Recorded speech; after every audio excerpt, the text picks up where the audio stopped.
Gulingin aja tuh presiden lu, presiden sialan itu, bikin bisnis kita rusak. Itu yang disebut londo ireng.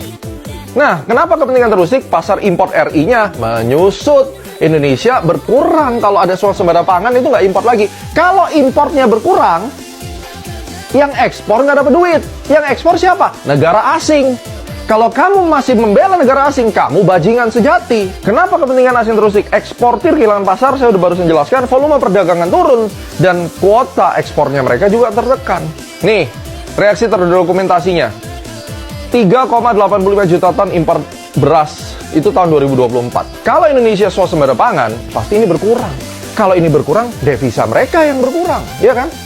4 negara eksportir terutama yang terdampak siapa saja? Thailand, Vietnam, India, Pakistan, kena. Pasar Republik Indonesia, ekspor mereka terpukul. Jadi, Presiden Prabowo memang paling gila, paling brutal, langsung swasembada pangan, hantam semuanya kepentingan asing. Gimana nggak dihantam?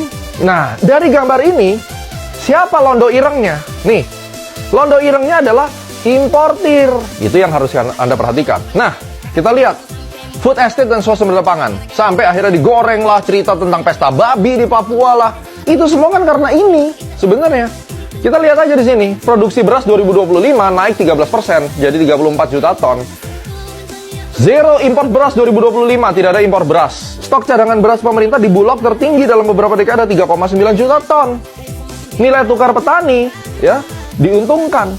4 komoditas strategis, beras, jagung, gula konsumsi, importnya mulai dibatasin. Sakit para importir ini, oligarki importir pusing, ya kan? Eksportir juga pusing dari negara sana. Akhirnya mereka bersekongkol. Gulingin aja tuh presiden lu, presiden sialan itu, bikin bisnis kita rusak. Itu yang disebut londo ireng. Jadi kita lihat di sini, hal buruknya apa? Deforestasi.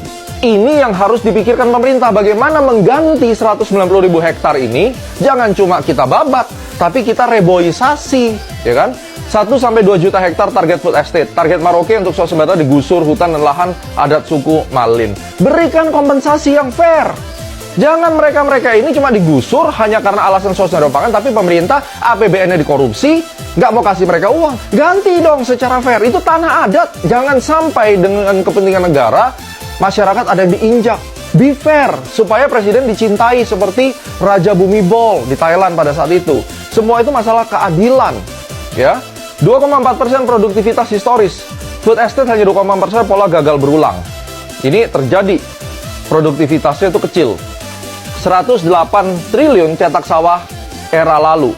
Hanya menghasilkan 5% ekspansi lahan. Efektivitasnya rendah. Karena apa? Kompetensi. Nggak beres. Mari kita beresin. Terjadi 780 juta ton CO2. Proyeksi emisi bila 2 juta hektar dibuka, rugi karbonnya 47 triliun.